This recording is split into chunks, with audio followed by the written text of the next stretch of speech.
Hey everyone, what's up? Welcome back to the channel. I hope you're doing alright. If you're not, hopefully we can turn that mood around today. Anyways, I have a question for you guys. If you could travel to any point in time, where would you go? If your answer was anywhere further back than just 2 days ago, sucks to suck, dude. Pass me that butterfly effect shit. Oh, and don't even get me started on going forward in time.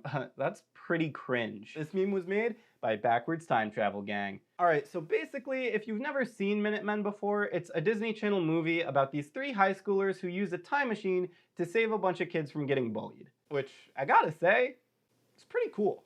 Oh, and they also stole the secret to time travel from NASA, but we're not gonna worry about that right now. Anyway, with all that out of the way, let's just jump into it.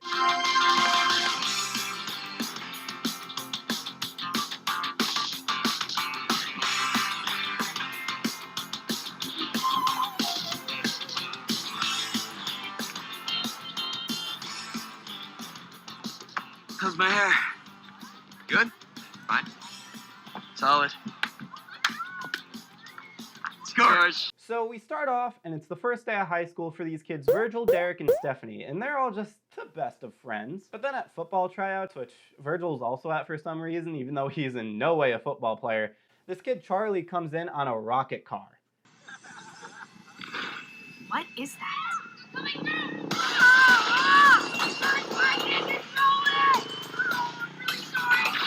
I should also note that Charlie's currently 9 years old in this movie, and if there's one thing I know, it's that 9-year-olds shouldn't be driving rocket cars. So he's ruining the field and about to run into a bunch of people because, you know, he's 9 years old and doesn't know how to drive. But then as he's driving away, Derek throws the football at him, knocking Charlie out of the car, which is probably a thing you shouldn't do to 9-year-olds. You know, just a thought.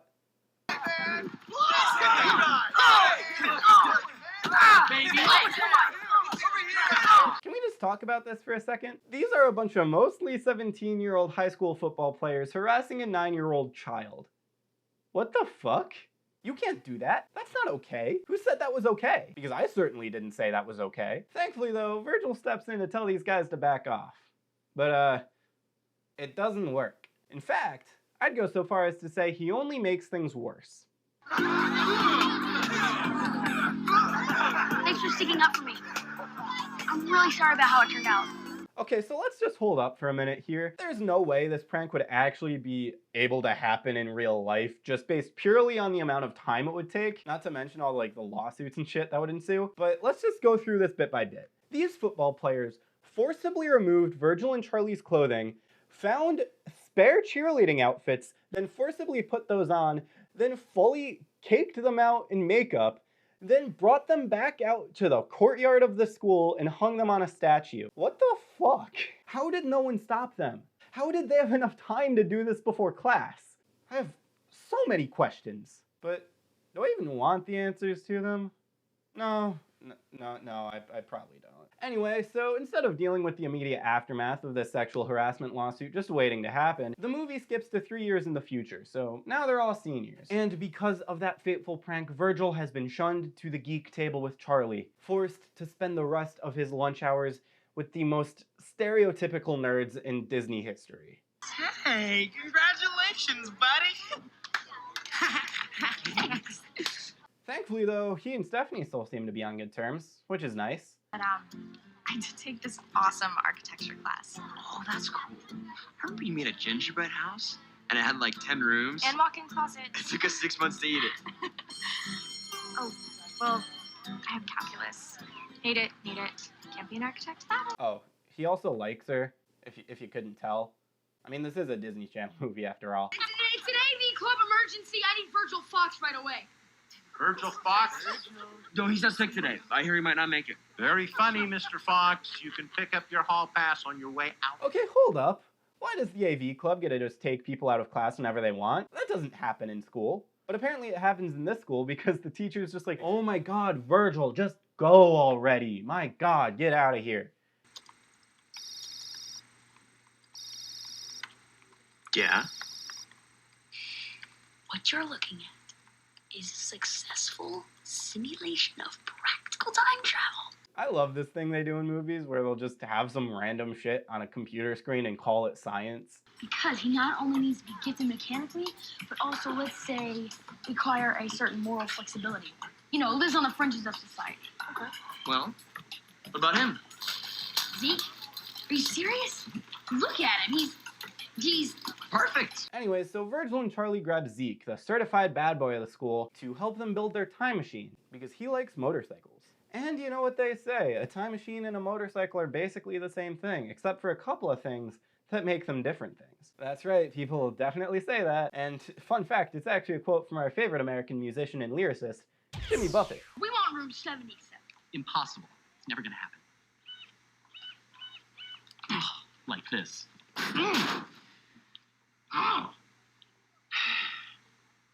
Perhaps we can convince you to reconsider.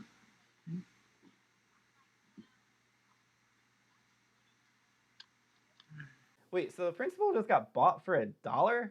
What the fuck? You can be bought for 4 quarters? Also, can we talk about that guy in the vending machine? Honestly, the craziest part about that is this isn't the only time in the movie where there's a kid stuck in a vending machine. How are these kids getting shoved into vending machines? I mean, don't vending machines have locks? Are the janitors the ones doing this? Why does the principal not give a shit? What the fuck is this school?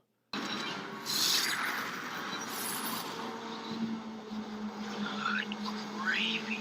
Anyway, so now the time machine's done, but who's gonna be the first one to try it out?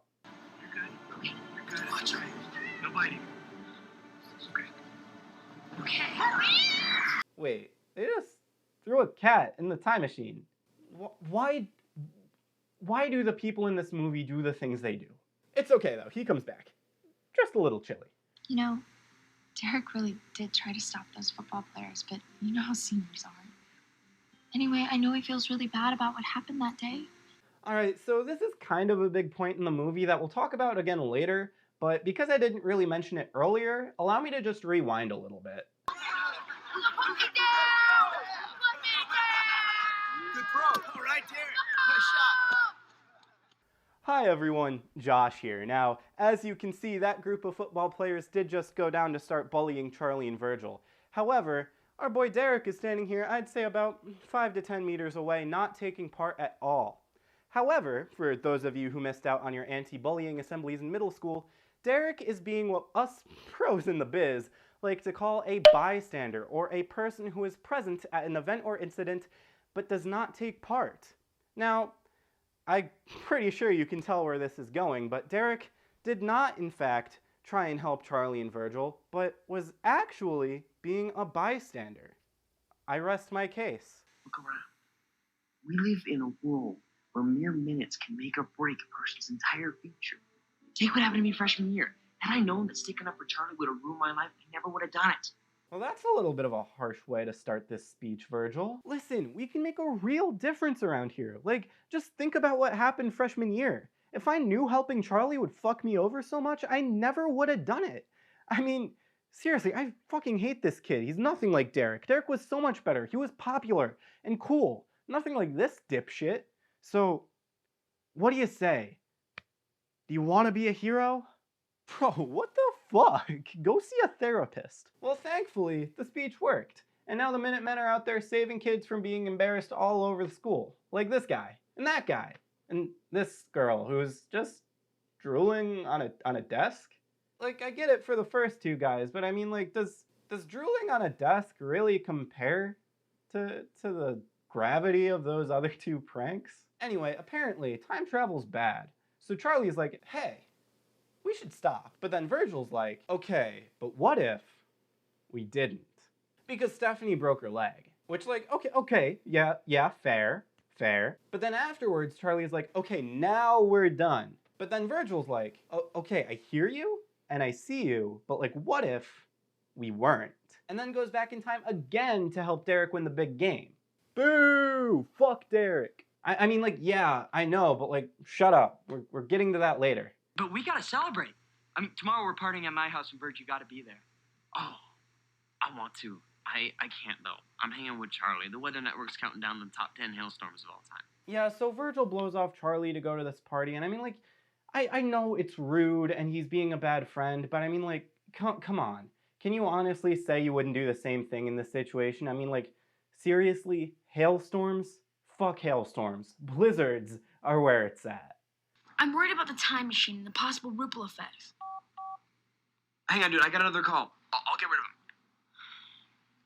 Hello. Hey, Virgil.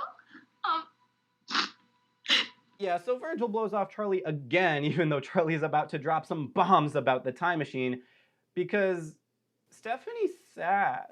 Which, like, again, valid. I get it. You got a crush on her. I get it, Virgil. I do. But, like, think about your boys. So, Derek got out of practice early, and when I went over to his house, I saw him kissing Jocelyn Lee. Yeah, so turns out Derek's a cheating piece of shit, which, like, we've been new, guys. Fuck Derek. Hashtag Derek is over party. Prepare your K-pop fan cams, men. It's time for a cancellation. I want you to go back in time to stop Stephanie from busting me with Jocelyn. Alright, so that's one more tally in the fuck Derek corner, but we don't have time to worry about that right now because the boys got kidnapped by the FBI. If you're not going to charge us with anything, you can't keep us here. That's right. Look it up. I took a semester of government. Got a B-. Hey, good on Virgil for knowing his rights. That's the kind of educational content I like to see in my DCOMs. Anyways, so now it's time for my favorite part of every Disney Channel original movie, the line. Thanks to you, we have the FBI on our backs. Me? I wanted to stop this whole thing weeks ago, but no! You had to use it for your own personal gain. Charlie's right, going to parties, hanging with the populars. Hey, if I remember correctly, you benefited from this too. How so? We gave you a life. Before us, you were this big guy everyone was afraid of. You better shut up, Virgil. See? You're being mean, Virgil. Charlie, why don't you just go home to your computer and your cat?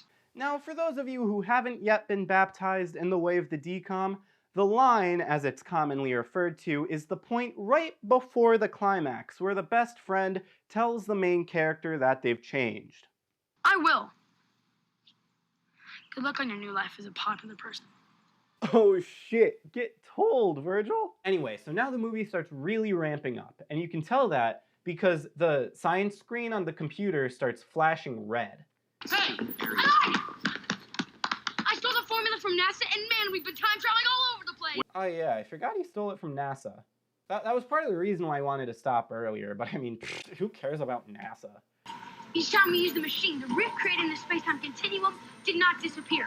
Instead, the fluctuations blended together to create one giant black hole. And the worst part is, the black hole is spread until it swallows up Somerton. Then the Northwest, then the entire United States. And so on. Jesus Christ, the end of the world? What happened to the big climactic event in DCOMs just being like the big game, or the school dance, or the talent competition, or uploading yourself to the internet so that you can evade being turned into a digital slave by the evil record company? Thankfully though, it turns out stopping a black hole is actually pretty easy. All they had to do is just punch some numbers into a keyboard on the other side of this time vortex. In fact, I'd almost say it's too easy. Remember? It's linked the wormhole from our present to this moment in the past. In a few moments, our younger selves will be tied. Yeah, so Virgil goes over to the high school to stop himself from helping Charlie that day, which, like, that's kind of fucked up, dude. But instead, we actually get one final installment of Fuck Derek. Because I've got a much better idea. I mean, why don't we smear this all over him? Hi everyone, Josh here, and I would just like to make a correction regarding my previous statements calling Derek a bystander, because now that we have seen this incident from a different point of view, we can actually make the claim that Derek was not, in fact, a bystander, but was actually an instigator, or a person who brings about or instigates something. Once again, I would just like to apologize for my false reporting earlier. I was provided inadequate information regarding the situation, which led me to a false conclusion. So, once again, I would just like to sincerely apologize and promise to continue to hold myself to a high standard of truth and accuracy. Alright, just shut up already. So, with that discovery, the movie ends pretty much exactly how you'd expect it to. Virgil joins back up with the boys and drives them back to the vortex just in time, and then he also gets the girl at the end, because this is a Disney movie. A doy. I mean, come on. Don't be stupid. Anyways, so that was Minutemen, arguably my favorite Disney Channel movie of all time. What did you guys think of it? What was your favorite DCOM growing up? Let me know in the comments down below, and maybe I'll make a video about it. But only if it's Starstruck, because there's just something about that movie that's just calling my name. Josh. What? Who's there? It's me, Starstruck. What do you want? Review me. Review you? Well, okay. Hey everyone, what's up? It's me, your boy.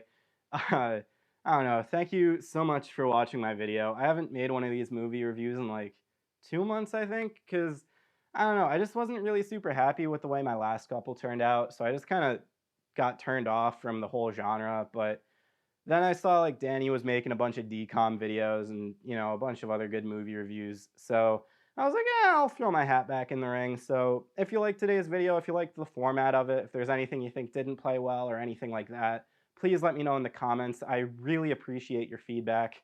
And if you like the kind of stuff I do here, if you want to see some of the other kinds of videos I make, be sure to check those out. There'll probably be a couple like somewhere around here, I guess. And just once again, thank you all so much for watching. If you want to see more of what I do, and you want to see me post in the future, be sure to hit that subscribe button and maybe even tap that bell icon.